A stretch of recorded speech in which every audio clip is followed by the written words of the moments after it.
خصوصاً علی افضلہم وخاتم النبیین محمد الامین وعلی آلہ وصحبہ اجمعین.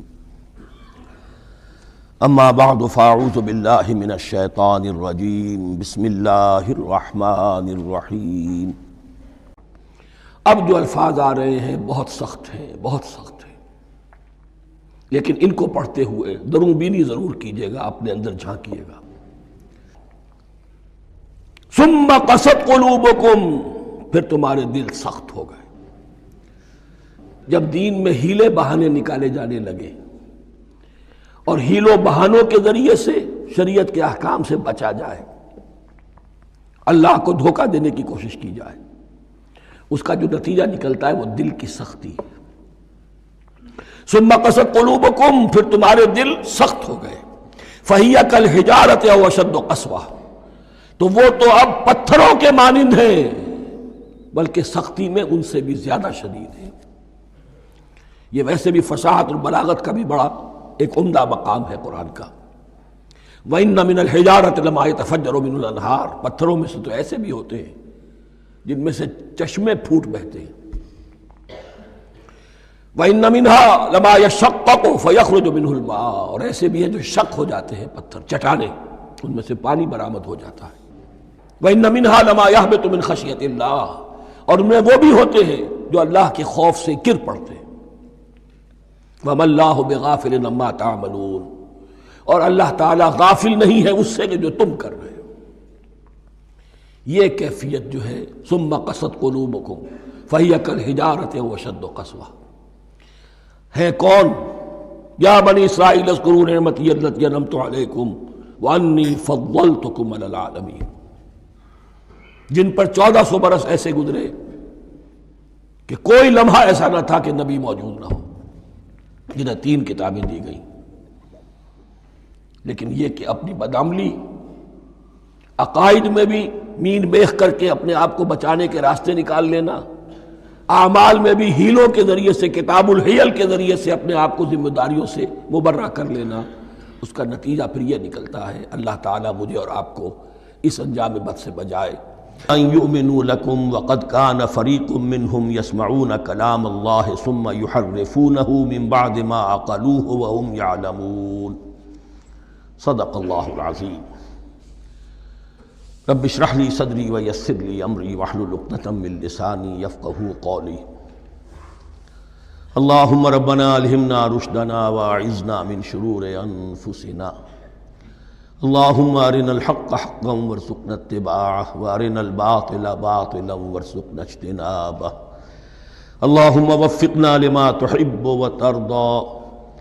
اللہم ربنا آنس وحشتنا فی قبورنا وارحمنا بالقرآن العظیم. اللہم اجعلہ لنا اماما ونورا وہدا ورحمہ.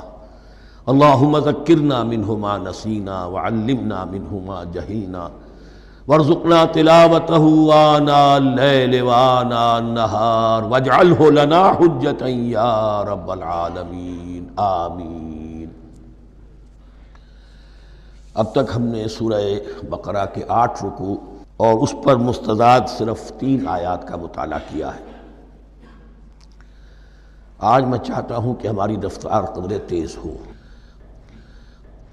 تو یہ جو سلسلہ مضمون چل رہا ہے، خطاب بے امت سابقہ، سابقہ امت مسلمہ بنی اسرائیل، ان کے ساتھ خطاب کا سلسلہ سورہ بقرہ میں 5ویں رکوع سے شروع ہوا اور 15ویں رکوع کے آغاز تک چلے گا. یہ 10 رکوع ہیں.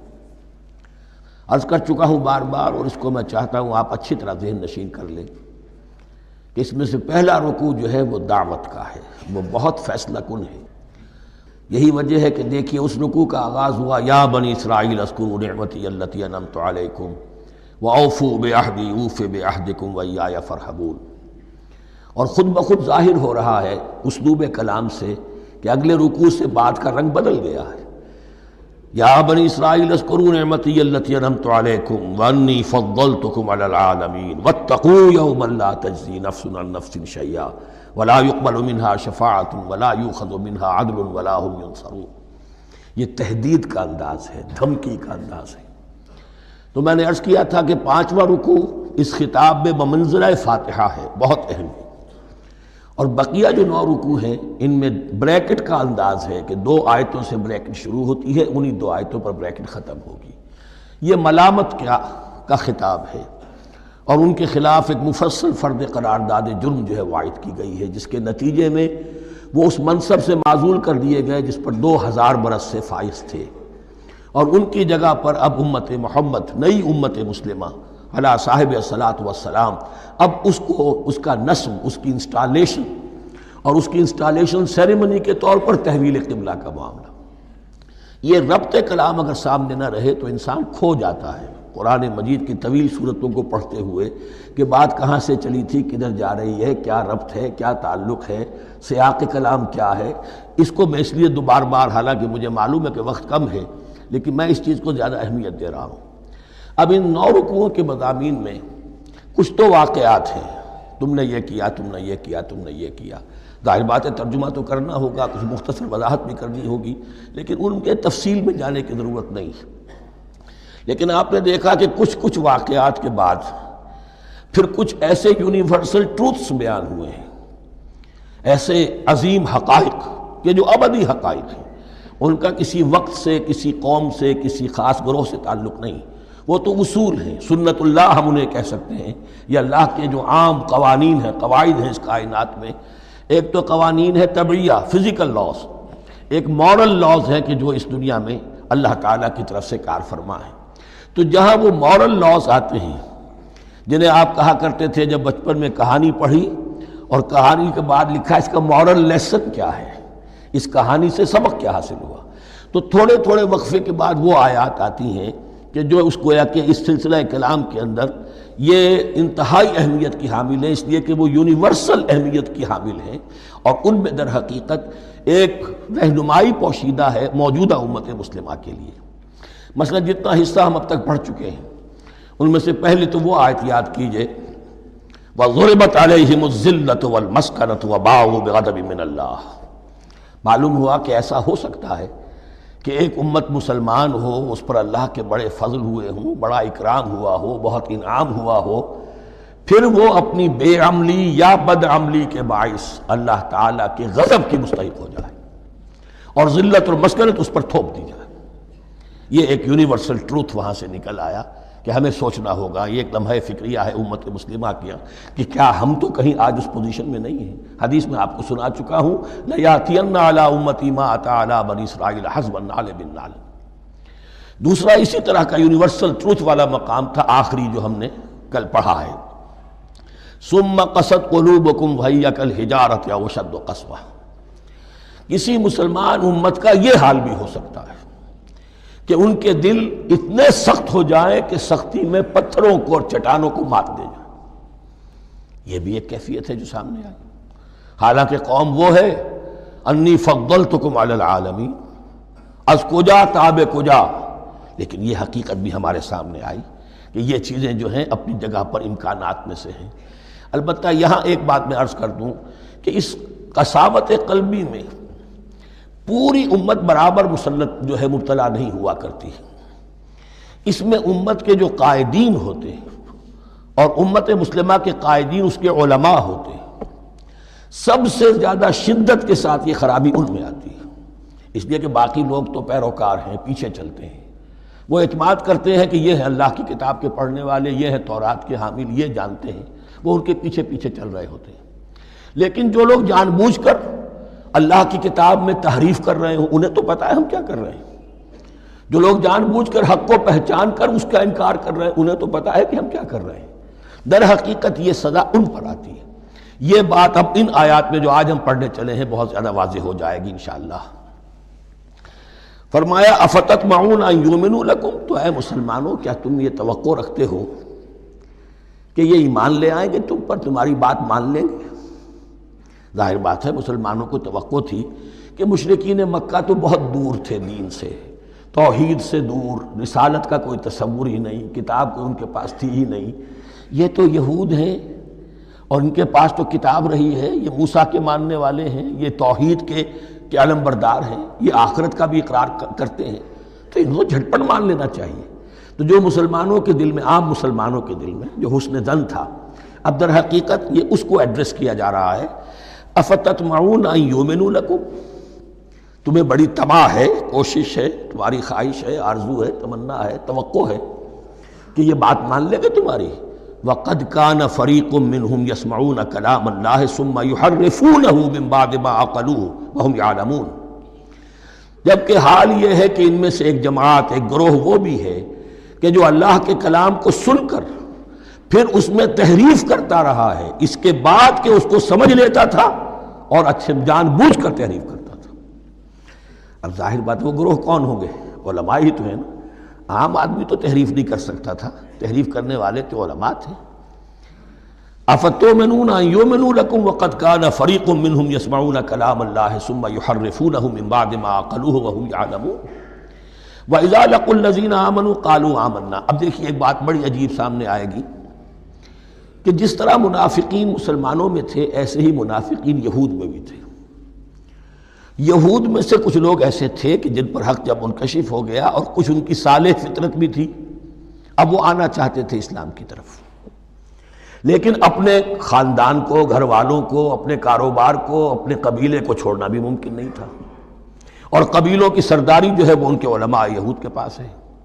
تو دل ان کے کچھ صاف ساتھ آ چکے تھے اہل ایمان کے، اور جب وہ اہل ایمان سے ملتے تھے تو کبھی کبھی باتیں بھی بتا، ہاں یہ بات جو محمد کہہ رہے ہیں یہ تورات میں لکھی ہوئی تھی، واقعی یہ بات یوں ہی تھی۔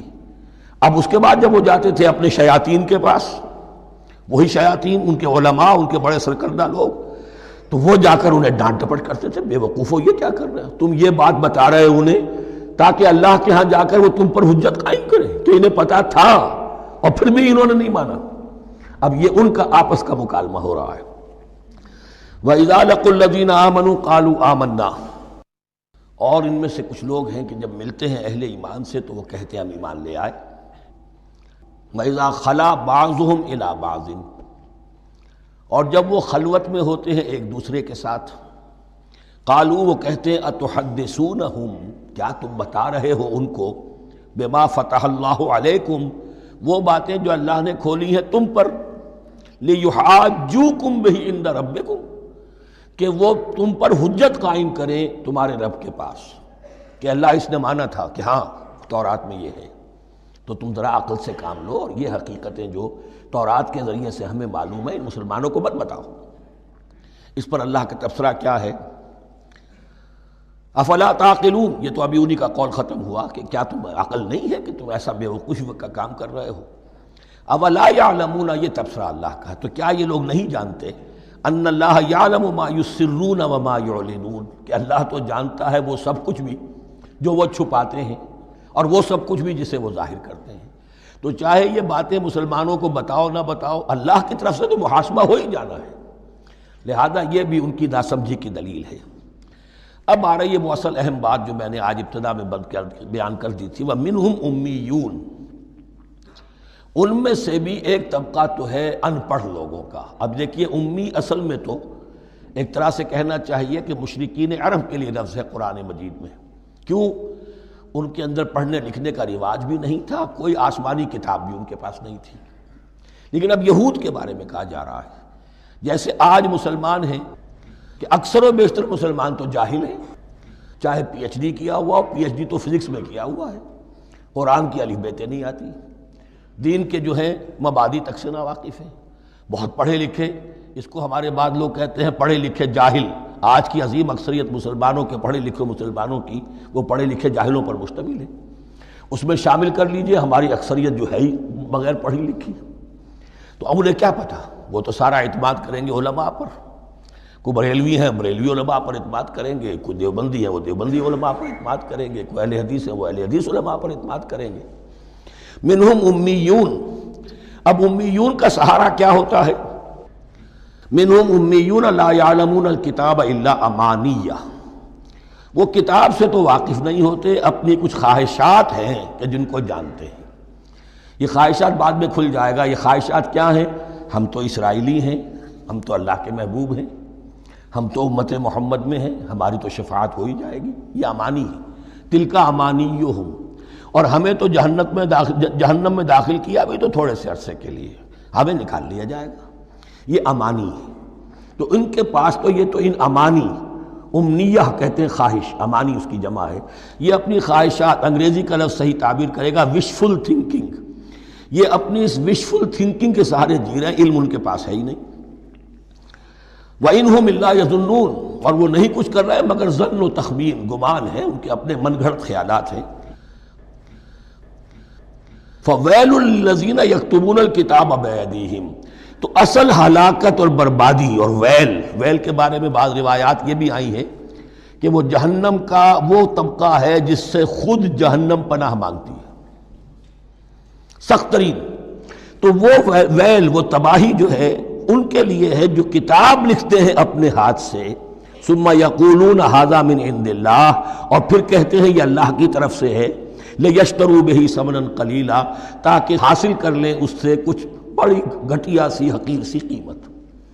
یعنی فتویٰ نویسی جس کا معاملہ ہے۔ اب کوئی شخص آیا، اس نے ایک رائے پوچھی، انہوں نے اپنا جو بھی ہے وہ لکھا، کہا یہی دین کا تقاضا ہے، بس یہی علم ہے، یہی اللہ کی بات ہے۔